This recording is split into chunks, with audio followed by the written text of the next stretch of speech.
بس بھائی اب جناب سیدہ جب میں کچھ مسائل پڑھ نہیں سکتا، مجبوریاں ہیں، بہت سے سخت جملے ہیں، تو میں اشارتاً کنایتاً جو جملے پیش کروں گا سن لیجئے گا۔ جب پوچھا کسی نے مولا حسن سے، میں نے کل جملہ کہا تھا وہیں سے بات آگے بڑھا رہا ہوں، کیا دیکھا آپ نے جو آپ اتنا تڑپ کے روتے ہیں؟ کہا میری ماں چکی پیس رہی تھی، دروازے پہ دستک ہوئی، علی کو باہر نکالو۔ مولا 2 مرتبہ پہلے آ چکے تھے، کہا خبردار اب نہ آنا، بیعت کا مطالبہ نہ کرنا، میں بیعت نہیں کروں گا، چلے جاؤ۔ میں قرآن کی شان نزول جلدی جلدی جمع کر رہا ہوں، پیغمبر کی وصیت تھی، تو آپ حجرے میں قرآن کریم کے اوراق کھول رکھے ہیں، آیات کا شان نزول جمع قرآن کا کام کر رہے ہیں۔ مولا کہتے میری ماں صحن میں تھی، دروازے پہ دستک ہوئی، اچانک بہت زور زور سے کوئی دروازے پہ، مجھے نہیں معلوم ہاتھ زور زور سے مار رہا تھا یا لاتیں مار رہا تھا۔ کہا میری ماں نے چکی کو چھوڑا، برقع سنبھالا، بہت تیزی سے دروازے پہ آئی، دونوں ہاتھ دروازے پہ رکھے اور ایک جملہ کہا میں تمہارے نبی کی بیٹی دروازے کے پیچھے کھڑی ہوں۔ ایک نے آواز دے کہا وَإِن چاہے نبی کی بیٹی ہو، دروازہ کھولو، کہا رک جاؤ میں دروازے کے پیچھے ہوں۔ ایک نے کہا آگ لگا دو۔ مولا حسن کہتے جیسے جلتا ہوا دروازہ، میری ماں پیچھے ہٹی، کسی نے لات ماری، دروازہ گرا، بی بی نے دروازہ سنبھالا،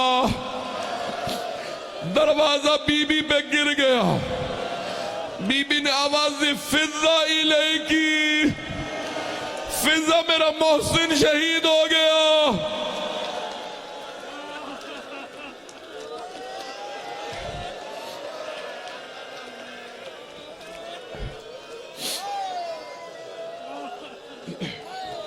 اجرکم اللہ۔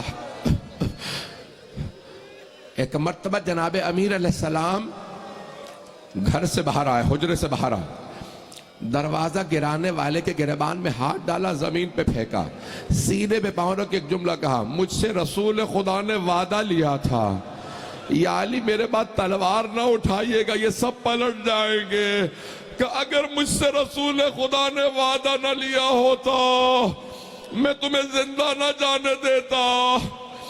ایک نے دوسرے سے کہا علی لڑیں گے نہیں، گلے میں رسی ڈالو۔ میری طرف دیکھئے گا میں پڑھ نہیں پاؤں گا۔ جناب سیدہ نے اسی حالت میں مولا کی عبا میں ہاتھ ڈالا، کہ میں اپنے مولا سرتاج کو لے جانے نہیں دوں گی۔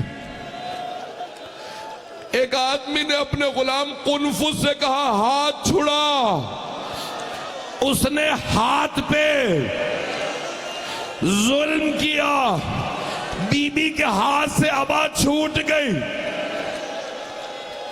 آواز دے کے کہا فضہ میرے بابا کی عبا لا۔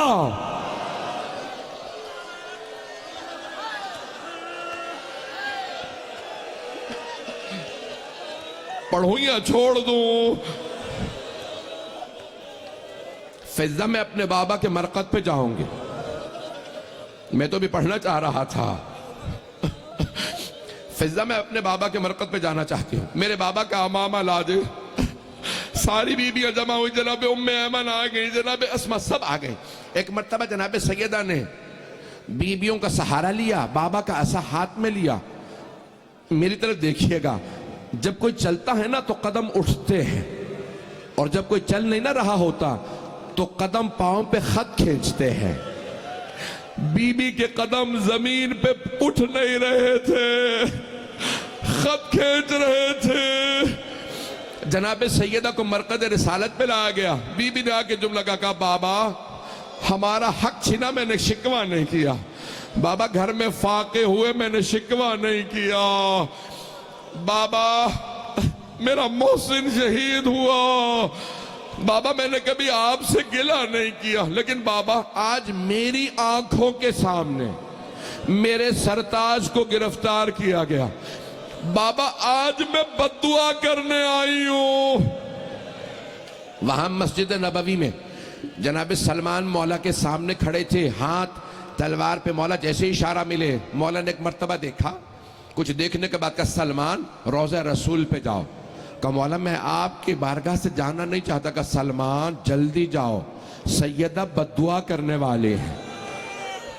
کہا مولا کیسے معلوم؟ کہ سلمان دیکھتے نہیں مسجد نبوی کی دیواریں اٹھتی ہوئی نظر آ رہی ہیں. سلمان جلدی جاؤ، سیدہ سے کہنا علی کے حق کا واسطہ بد دعا نہ کریں. جناب سلمان آئے کہا فضہ سیدہ سے کہو پردہ کر لے، میں آ رہا ہوں. اس کا مطلب ہے بی بی نے بالوں کو بکھرا دیا تھا.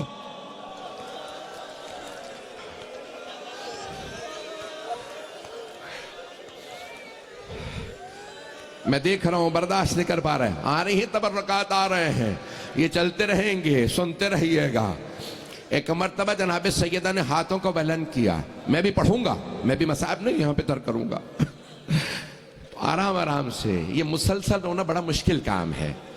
آنسو خشک ہو جاتے ہیں، سینے میں درد ہونے لگتا ہے، کمر ٹوٹنے لگتی ہے، کمزوری محسوس ہونے لگتی ہے. یہ مسلسل رونا جناب زینب کا کام ہے. یہ مسلسل رونا کسی سید سجاد کا کام ہے. میں اور آپ کہاں مسلسل رو پائیں گے؟